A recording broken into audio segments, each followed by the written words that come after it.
Baseball. This is the Redbird Report with Sports Director Wiese and Bob Ramsey. Powered by Rawlings and the Rawlings Experience On the Big 550 KTRS.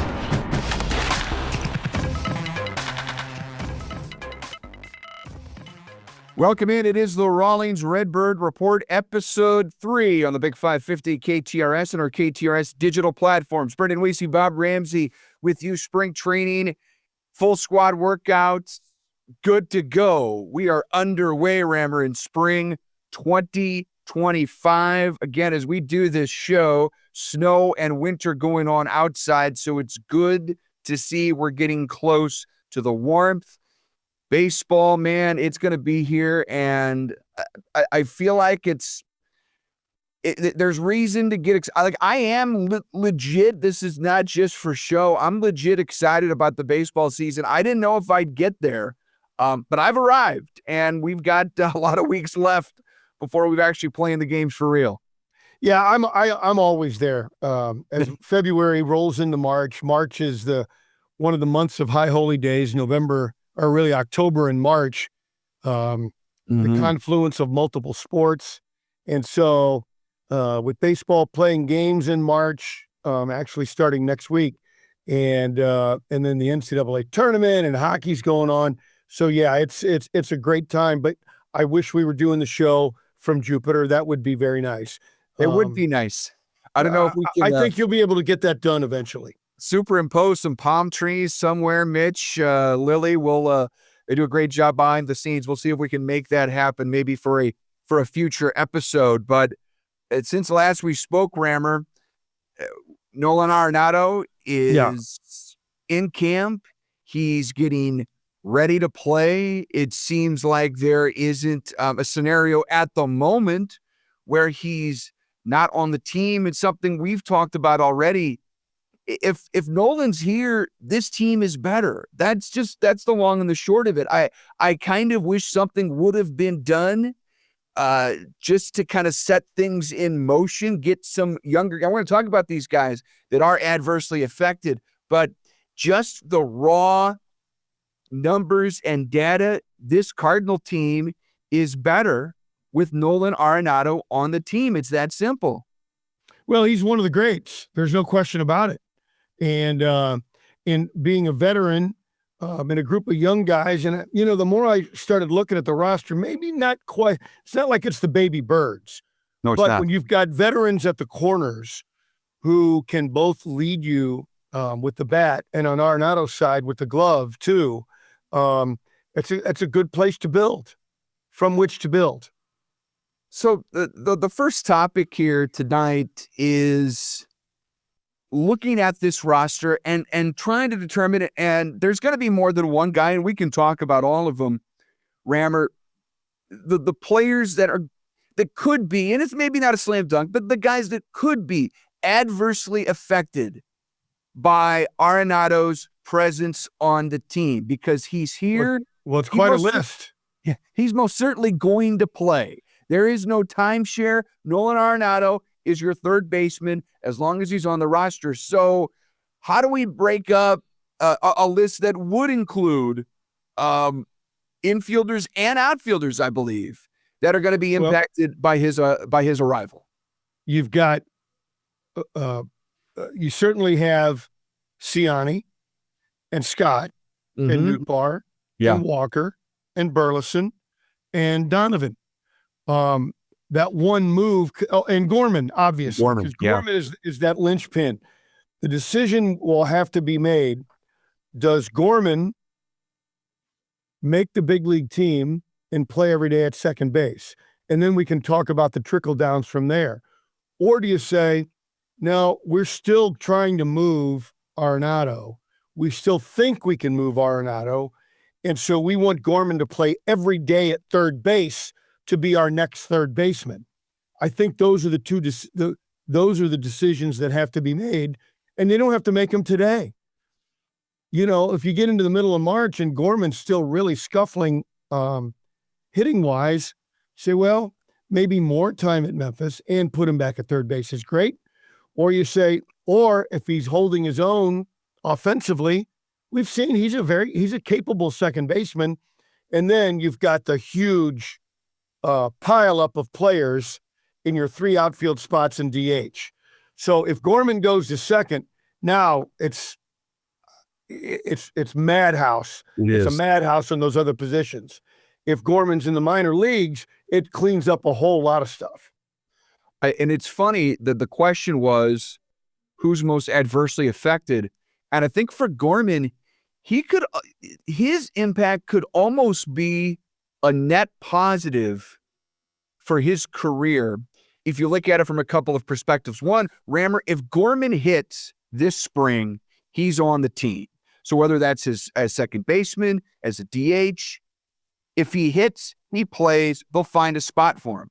But if his struggles from last year seep into this year's spring training, Rammer, I think it makes the decision for the ball club pretty easy. Start him at AAA. As you said, play him at third base until the time comes when Nolan isn't here, and maybe that's sooner rather than later. Who knows? But yeah, set him on that track to where he's ready when that vacancy occurs. Yeah. So it's to me it's a really interesting scenario, and I think for him the decision will be made by his performance this spring. And I don't know, maybe if he's middling, it makes it more difficult. But if he hits or if he slumps, he plays or he's demoted. At that point, I think it becomes a little simpler. I think so too. And then here's the other thing: other players' performance can impact. Let's say he's been kind of okay. He's hitting the ball well, but there's still a lot of strikeouts. He's kind of in that middle. What if Walker doesn't hit? Then you can see the shifting clean up a little bit. What if Walker hits, but your two young center fielders don't hit? Then that makes things a little bit easier. What if one of them hits and the others don't? But let's go with the first scenario. Gorman goes to Memphis. I really like Sajaci then as your super sub on the infield, in particular, second, short, and third, and a right-handed bat for a lineup that's pretty heavy left-handed. So there's a lot of moving parts and a lot of opportunity for players to grab hold of a spot, but it's got to be, in my view, based on performance. I think so too. And I mentioned for Gorman, I think it'll be a blessing in disguise. I'm not sure it is for your two prospective center fielders in Victor Scott and Michael Ciani, because I think, again, unless there is other attrition elsewhere, yeah, maybe Walker is a victim of that. I want to talk about him in a second. But I think for Ciani and Scott, the reality of the situation is, Rammer, to get his bat in the lineup and to get all of these bats, to get Donovan in, to get Walker in, to get Burleson in. I think Nootbaar almost by default becomes your center fielder. Again, for the moment, things can work their way out. Guys can hit, guys cannot hit, and performance becomes the great dictator here. But I think, like, just right now on paper, I feel like this move would, again, the trickle-down effect for me would put Nootbaar in center. If I were the only way I can give an honest, legitimate answer is if we were playing tomorrow, who would be playing? And I would probably play Ciani and in center field and Donovan at second. That's what I would do if we're playing tomorrow. But as the games start next week, we'll start to see who performs and who can win at bats and win spots. And obviously Gorman's demotion would make it easy for Donovan at second. And that ultimately clears some space again for your outfield and for Victor Scott and for Michael Ciani. So yeah, Gorman is Arenado starts the chaos, but Gorman's almost the linchpin here. It sounds like, Rammer, like his destination, big club, minor leagues, sets in motion a lot of pieces, stabilizes things if he's at AAA, but makes things a lot more complicated if he's with the big club. Yeah, and the chaos is, can Gorman hit? Can Walker hit? Can Scott hit? Can Ciani hit? Can Burleson improve? He was just so as the season wore on. So those are all guys you got to look at. And then the other thing, when you start to construct your lineup, maybe this is something we talk about in the next couple of weeks, but Mason Wynn's got to get on base more, or if he's going to hit for power, slide him down the order. I just don't think you can have a successful ball club with a 300 on base percentage leadoff man. I'm willing to roll the dice on him that gets better. I mean, if it doesn't, and then you shift around.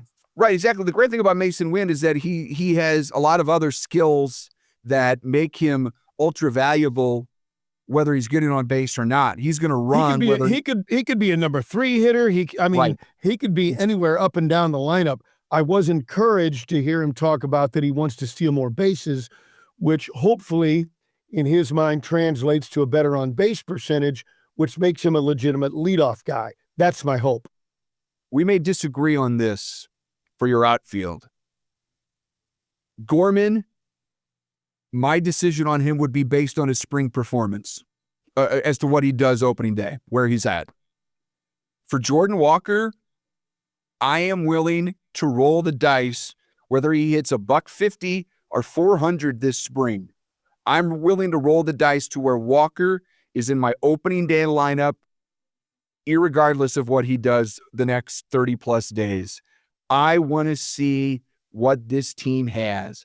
I want them to be able to make decisions on, is this guy a future middle-of-the-order bat for this ball club? Or are we going to have to start to make alternative plans? And maybe they're already beyond that anyway. Maybe they've seen enough on Walker to realize he's not a future piece. He's not a future all-star. He's not a future number 3 hitter. That's not to say he can't be valuable, but maybe they've already moved on from, I think legitimately, 2 seasons ago, Rammer, Walker was the future, 15-year number 3 hitter for this ball club. And I think some of those thoughts have changed. So I want to see him get 500-plus plate appearances in 2025. I don't care what he's hitting this spring. I want to see it opening day and moving forward and see what a year looks like where there's some adversity and some greatness and everything in between. 2 things with Walker for me. One is he's only 22. I mean, he's only 22 years old. He could bounce back and forth in the minor leagues 3 or 4 more years and still be a young player. So I'm not concerned about that I've got to have him this year. But because my concern is, I think it was at the winter warm-up or maybe when he first was in Jupiter a week or so ago, and that is he started talking about what he's thinking in his mindset and his head games. And look, I know he was answering a reporter's question. But when a guy's talking about getting in or out of his own head, to me, that's a red flag that he's already lost. Quit thinking. Stop thinking. Go swing the bat. And so I'm still very concerned about the Cardinals' input, Brant Brown, the new hitting coach's input, and everybody else's input. Everybody he knows on the planet has been telling him what he needs to do with his swing. And that's in his head. He's got to just go play. Will it be here? I hope so. Will it be in Memphis? That's the second alternative, but he's got to get at bats and he's got to figure it out. He's such a bright kid, Rammer, and I feel like at times is he too smart for his own good, because you do start to overthink these things. And he had such a great answer to that question. I believe it was Derek Gould who asked the question right out of the box at winter warm-up. And it elicited that answer from Walker about all of these swing mechanics, and his hands are too close, or they're too far away, or they're too high, right, they're too low. And it's like, oh my gosh, you get into the box. How many of those things are you thinking of? Because if you're thinking about any of them, I think you're already in the hole. You've got to get to a place where it becomes it just becomes part of your muscle memory, Rammer. and to where you're not thinking of about it. And I think for a lot of these ball players, it used to be that way, where it was just muscle memory. You didn't have a million other things to worry about. And again, these analytics are good, but I think for some guys, it does get in their head and it sets them back. And I don't think it's a stretch to say Walker has been set back with all of the intel he's taken in the last couple of years. Yeah, we agree 100%. Now, the difference where we agree is you don't care and you're going to plug him into right field every day. I'm hedging my bets a little. It'd be great if that works out, but I'm still hedging.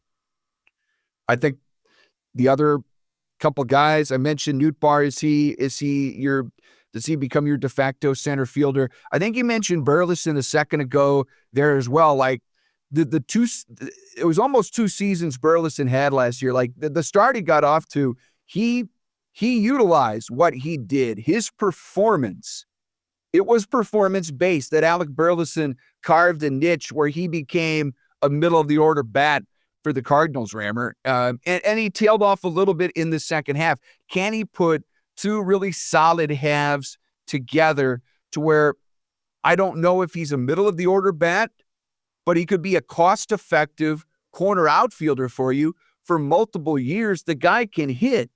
That I think that's a fact. Can he hit for a little more power? Can he get on base a little bit more? I don't know. Then you've got somebody maybe we're talking about as a staple in this lineup for several years to come. But at the very least, he is a cost-effective alternative bat that you can count on, I think, for at the very least league average production and maybe better than that. Well, I don't know who else you have of the left-handed hitters that can hit 3, 4, 5. I don't know who else that would be. So they need him to hit. Cardinals need him to hit and hit between, in my opinion, between Contreras and Arenado.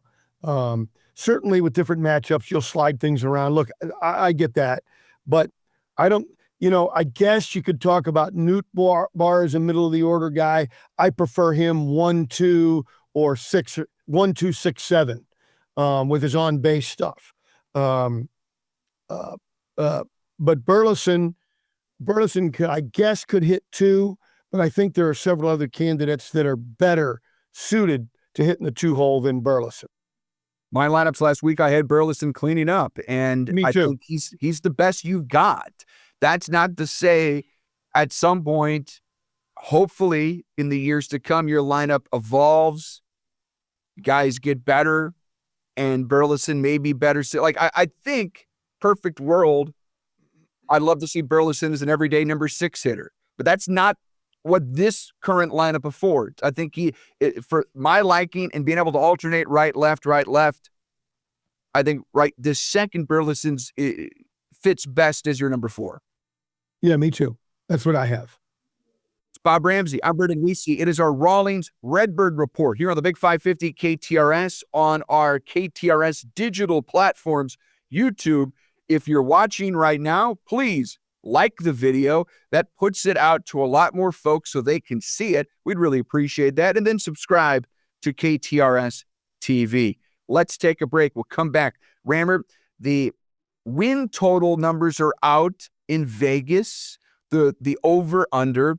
And I don't know, it's kind of disarming to see how low the Cardinals win total is, according to Vegas. And in this case, FanDuel. We'll give you that number. We'll talk about maybe over-under here for the Cardinals in 2025. We'll do that next. And now back to the Redbird Report with Brendan Wiese and Bob Ramsey on the Big 550. Powered by Rawlings and the Rawlings Experience. Brendan Wiese, Bob Ramsey with you. It is our Rawlings Redbird Report on the Big 550 KTRS on our KTRS digital platforms. Like the video if you're watching right now on YouTube, please, and subscribe to KTRS TV. Rammer, win-loss totals for 2025. The numbers are out, obviously very high for teams like the Dodgers and the Yankees, kind of middling for teams like the Cubs. But if you're talking about the Cardinals, Rammer, I'm going to give you a number here, and we can discuss, we can debate if this is spot on, too low, too high. 75.5 is the number given by FanDuel Sportsbook for the Cardinals in 2025. Just immediate reaction when you hear that, Rammer. It's kind of hard for me to compute, but that is sort of the consensus as to where this Cardinals team is at heading into the season. Well, I can see how they got there. Typically, when we do preseason predictions, whether it's national polls or talk shows or whomever, it's sort of human nature, maybe analytics nature, to look at the unknown as an automatic negative. Now, you wouldn't use it as an automatic positive either. It's an unknown. So I'm not telling anybody else how to factor the unknown is, but we've already gone through them all. What's Gorman going to do? What are your center fielders going to do? What's Walker going to do? Is McGreevy in the rotation? Where does Matz go? Where does Michaelis go? I think if McGreevy's in the rotation, I think it'll be a competitive rotation. I'm very happy. I think the bullpen's going to be good. When you've got a good bullpen, you can overcome a lot of problems. But, there won't be a lot of offense on the bench no matter how it ends up. So can you score runs out of the offense? That is still an unknown. So I understand how Vegas got to that win total. I get it completely. I get it as well. It seems low to me.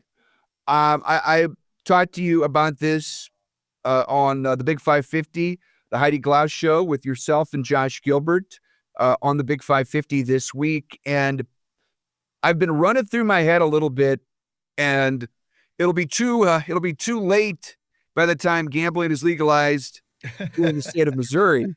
That's going to come in June, so I'd have to go across the river. But man, 75.5. I really find myself liking the over here, Rammer, and that doesn't even take the Cardinals making the playoffs. They're an 80-win team, and you clear that win total by more than 4. And they're still probably out of the playoff mix. They're under 500, and we can call it a disappointing season. But they've overachieved on that number right there. It seems very low to me.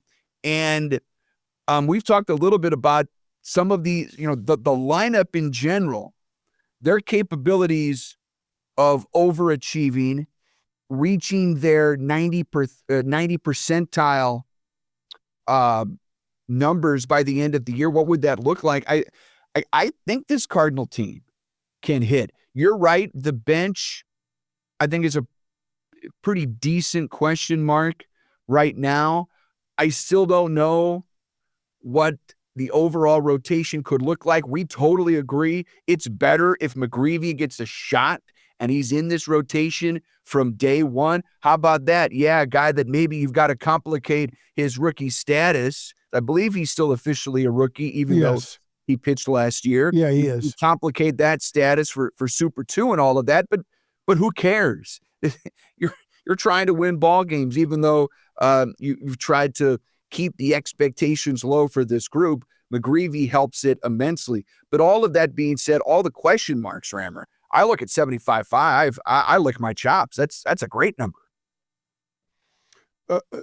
A great number in that, but you think they'll win more, though? I do. I think they'll win more. I think they clear it. I think they clear that as we sit right here on February the 18th. I think they clear that number. I think they clear that number easily. I'm holding back again. What's going to happen with McGreevy, and can I get 2 of the unknown offensive factors to be positives? Don't have to be great, but not be a negative. And if I can get 2 of those answered to the positive, then I'd feel pretty good about playing 500 or better. Let me bring us back to our first topic of the day, and a guy we've talked a lot about today and over the last few weeks, Nolan Gorman. A Nolan Gorman that's hitting on the ball club, Rammer, How much better is St. Louis if Gorman's in the middle of the lineup hitting like if he's last year's Milwaukee Nolan Gorman back in May when he hit for like a week, if that guy shows up, how much better could the Cardinals be? Well, anytime you put 30 home runs into the lineup, you'll be, it's hard to even to say how much better you'd be. If he hits you 30 home runs and drives in 80 or 90, you probably win the division. I think you might. And I don't know if it's that. I don't know if that's a huge long shot. Like, I think there's a 1 in 3 chance. And that's an arbitrary number I throw out. I understand that. But 1 in 3 chance, I think Gorman is a bona fide middle of the lineup bat this year. I think there's too much evidence of him doing it at the minor league level. And we've got enough evidence where he's done it. Like last year was just for a couple of weeks. But you go back to 2023, like Gorman was doing it in larger chunks. Like he'd do it for a month and then scuffle, a month, then scuffle. If he can just put a few months together, like he strikes out too much for us to say like he's like there's all-star potential there. I wouldn't go that far. But I think you said it, I think there's 30 home run potential there with an opportunity for him to lengthen this lineup, remember. That's the thing. I mean, I like the lineup without him in it, but I really like it if you're putting him anywhere from 5, 6, 7, maybe even 8 in your lineup. He lengthens it. He gives you opportunities to hit 1 through 9, where I'm not sure this lineup can do that if he's not in there. It's a little weaker. It's a little shallower if Nolan Gorman is either on the bench or, as we've said, possibly starting the year at AAA. I think it's just as realistic that he doesn't hit. And, I don't disagree. And so then you can't carry him in the lineup. So I just I guess it's not good hot take talk radio, but I gotta wait and see if he's gonna hit and at the very least not strike out at an insane rate. 32% strikeout rate. You can't play for me if you're striking out that much. You just can't. And like I said, 1 in 3. I think there's a greater chance he doesn't do that, a greater chance that he's possibly starting the year at AAA. But I'll say it again, as we said in the first segment, I think Gorman's your linchpin, and I think to me, he'd have a lot to do with this club, not just eclipsing a potential 75.5 win total, but contending. And won't take much to contend in this division. 100%. 100%. And I think we're going to have a lot of time to talk about this throughout spring training. We'll see if we can talk about it in the regular season. If we're talking about it in the regular season, that means this club is winning. And the question is, does the ball club continue to pursue an Arenado trade if they get out of the blocks fast? Like if it's May 1st, Rammer, and this team's in first place, how do they treat a potential Arenado move if this ball club is winning? Maybe the fans are coming back to the ballpark more than they did a year ago. People are excited about this team, and maybe Arenado's a key piece to it. I think it complicates matters a little bit. I think for the Cardinals and upper management, the best thing for them is for this team to scuffle again, for Arenado to find a suitor somewhere else. They move him by the deadline. I think it gets complicated a great deal if this team is winning and Arenado's a big part of it. I don't think so. The Cardinals want to move him. They want to move him. They've declared it. They've acted on it. Their actions are louder than words. They've been trying.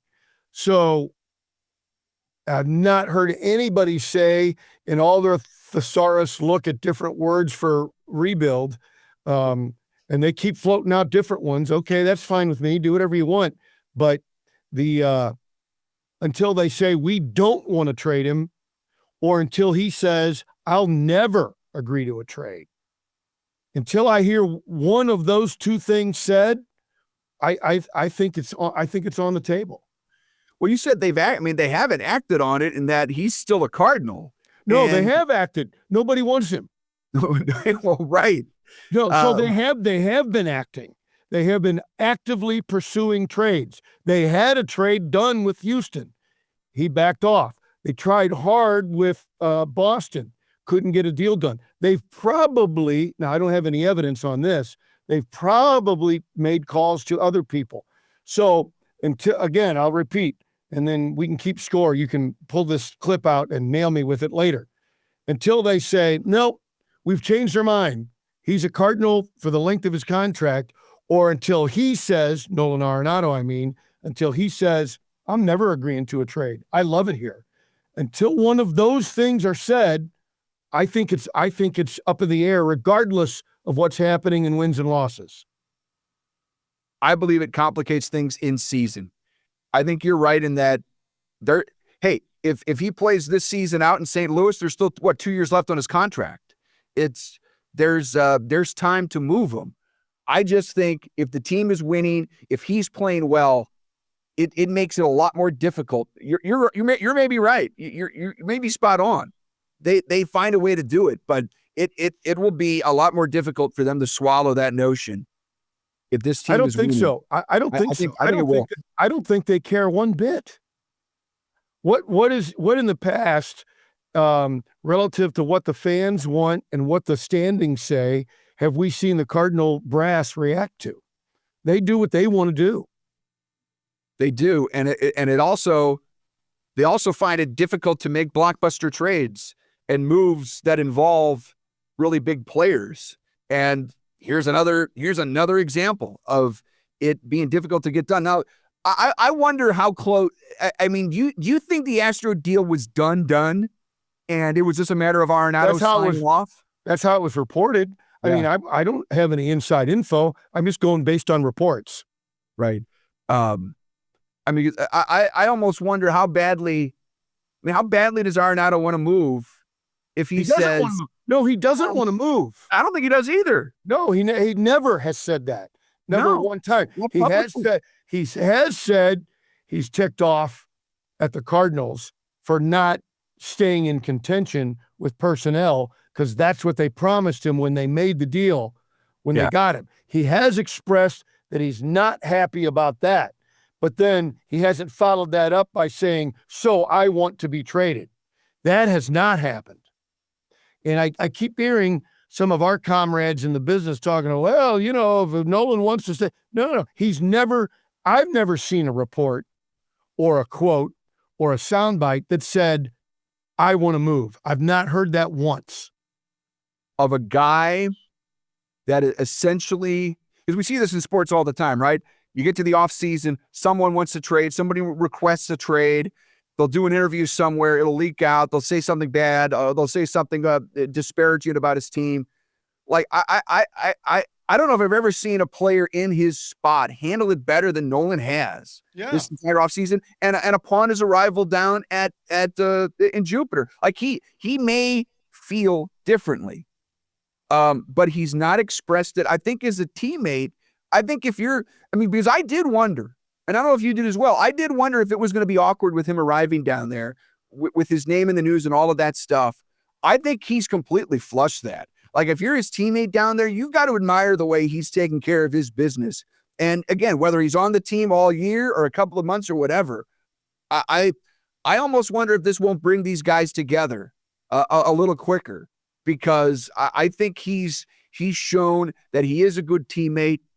He's gonna go to bat for those guys, and ultimately, at the end of the day, does it work out? We'll see. But this could have gone sideways, Rammer, and the way Arenado's handled it prevented this from being a complete circus down there in Jupiter. Yeah, I agree with you 100%. He, by all accounts, and I don't know Nolan, by all accounts, he's a good teammate. As an outside observer, I don't think he's a leader. I think Contreras is a leader. I think Donovan is a leader. Mm-hmm. But Arenado, by all accounts, is a really good teammate, and that's good enough. Yep. Yeah, we can, and that's that's a discussion for another day, because the leadership mantle, no, I don't think he ever took that. He had an opportunity to. I'm not sure Goldie took it either. And those guys were sort of the face of last year's team, and certainly a couple of teams before that. But for right now, what has been talked about with Nolan Arenado, I think he's handled it as well as could be expected, and maybe better. That's Bob Ramsey. I'm Brendan Wiese. It's our Rawlings Redbird Report. Like the video, subscribe to KTRS TV if you're watching on YouTube, and just continue to listen if you're tuned in to the Big 550 KTRS. We're back to wrap it up. One final topic after this. You're listening to the Redbird Report on the Big 550. Powered by Rawlings and the Rawlings Experience. Wrapping up the Rawlings Redbird Report on the Big 550 KTRS, our KTRS digital platforms, YouTube. Hit that subscribe button. Like the video, please. It allows other Cardinal fans to then find the video and watch as we talk some Cardinal baseball this spring training. Brendan Wiese, Bob Ramsey. Rammer, one more question, one more topic, a quick one for us. You talked about the bullpen a little bit earlier, and I take Ryan Helsley out of the equation for this. And Helsley's going to be another guy maybe we're talking about as a possible trade chip for the Cardinals later on this year. But for the bullpen, I think it's going to be a strength of this team. And I'm curious for you, if we take Helsley out of the equation, who's the best arm in this bullpen to start us off in 2025? Oh, I have no idea. I have no idea. I couldn't tell you what everybody's velocity is and what the repertoires are today. I have no idea. But if your answer is who would be the closer if Helsley's out, if you move Helsley, your season's over. Yes. Period. Yeah. You don't have a closer other than him. So, and that's why I couldn't understand why so many of our media brethren were all on board. You got to move Helsley. You got to move Helsley. Well, then if you did that, then it tells me that it is a rebuild year and you're not trying to win. And so that I'm just telling all of our listeners, viewers, if they move Helsley during the year, the season's over. You're right. And the basis for the question is more along the lines of just we think this is a strength for the team. And I think there's a lot of really intriguing options behind Helsley. I think he's an all-world pitcher. And I'll put myself in the bullseye here, Rammer. I was probably one of those media members that said trade him because his value, I think it's safe to say, will never be higher. Like if he steps out and blows a save game 1, 2025, has an ERA of 28 or 27, and that value's instantly compromised from where it was a few months ago. Like I think you could have, maybe I'm wrong. Baseball trades these days are different than they were just a couple of years ago. Certainly different than they were 5 or 10 years ago. It's incredible to me. But I think Helsley could have brought you something back. I think. Oh, well, there's no question. But then you're rebuilding. That's my point. You do that, then you're in a full rebuild. And we could argue maybe he brings you, if he continues on this trajectory, maybe he brings you something back at the deadline, maybe even greater than that. I just think for a bullpen arm, they're volatile enough to where, yeah, you are telling everyone it's a rebuild, a reset, whatever. But when you move your closer, I think you can bounce back from that quicker than any other move. Like Helsley, I don't think so. And the reason I say that is because we just see so many closers are Superman one day and then a bum the next, and they never become Superman again. Like there are very few Mariano Rivera's or very few Trevor Hoffman's. You've got more guys that are the one-year wonders. And I'm not saying Helsley's that guy. Like he was fantastic. He was fantastic before last year. But I just, for me, and for a closer, and knowing how volatile they can be, I think I would have tried to trade him a little more aggressively this offseason. But we're kind of going in circles now, because then you're saying we're rebuilding because you got to have a closer. If you don't have a closer, you're not going to win. Period. It's not even discussable if you don't have a closer. Now, sometimes you find ones that you never expected. That happens sometimes. Absolutely. But you know me, I've always said, hope is not a plan. Let's hope somebody steps in. That's not a good plan. But I would assume the Cardinals, I would hope, internally, they would have targeted a number of guys long before, hoping somebody could bounce back and be that replacement. That they would have had guys, and maybe they don't. Maybe that's why they didn't move them. They didn't have anybody ready to go. Well, who would it be? We know the names just like they do. I guess the guy with the best strikeout stuff might be Thompson. He and Romero.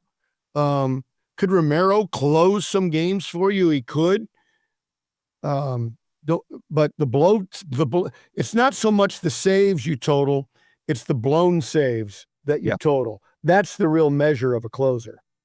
Liberatore, Steven Matz, maybe Michael McGreevy auditions as a closer. For me, I've seen it happen time and time again where guys step up that you never expect. They become a closer for a year or two. Remember, Ryan Franklin was a closer for the Cardinals many moons ago. Like, it ended badly for him and quickly. And Helsley's stuff is better than Ryan Franklin's ever was. But I see that happen. And we can agree to disagree on how we view the bullpen in that regard. And here's the good news. They didn't trade Helsley. He's here. And I think he's probably one of the best closers out there. But to me, I think this team can continue to contend with or without Helsley. And I imagine we disagree on that point. Yeah. Bob, yes. It's always a pleasure, sir. Baseball is going to be here before we know it. It's always fun to get together in a little lively debate between us. There are a lot of things we agree on, maybe more things we disagree on, and that's more fun. It certainly can be. And I think when you start to look at where the Cardinals are, they do have arms. They do have young hitting potential. And that potential can absolutely be a curse. And so games will have started by the time we talk next week. Only a couple will have taken place, but we'll start to get more info, more data, and see who's doing what. And then here's the unfortunate part. There will be injuries.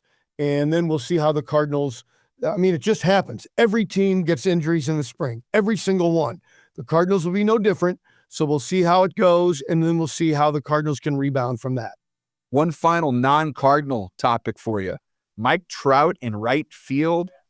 Rammer, tell me it isn't so. Well, they want to try and take some of the heat off his legs a little bit. I think I can see that. I see no problem with it at all. I hope it means we get 150 games out of Mike Trout. Yes. Because I think if we do, he's instantly an MVP candidate. Instantly. Yeah. He's proven it every time he's been out there. The problem is, as crazy as this sounds, we've not seen a full season out of Mike Trout since 2019. It's crazy. I was looking at that the other day. Wild. Such a great player. And he's probably already got his Hall of Fame credentials cemented. But we see a lot of guys with Hall of Fame talent fall short because of injury. And I'm glad he got all those years in before his body started breaking down. He's so much fun. I could even see him ended up playing a lot of games at DH to keep his bat in the lineup. His bat is that good. And what's made him elite is that he played a premium defensive position for so long. But it could be like, he's not quite Ohtani right now. But if Mike Trout plays 150 games at DH, he may do enough to be the MVP. Yeah. Because he's so prolific with the bat. Could. It's that much of a possibility. Rammer, so much fun, man. We'll do it again next week. Can't wait. Thanks, buddy.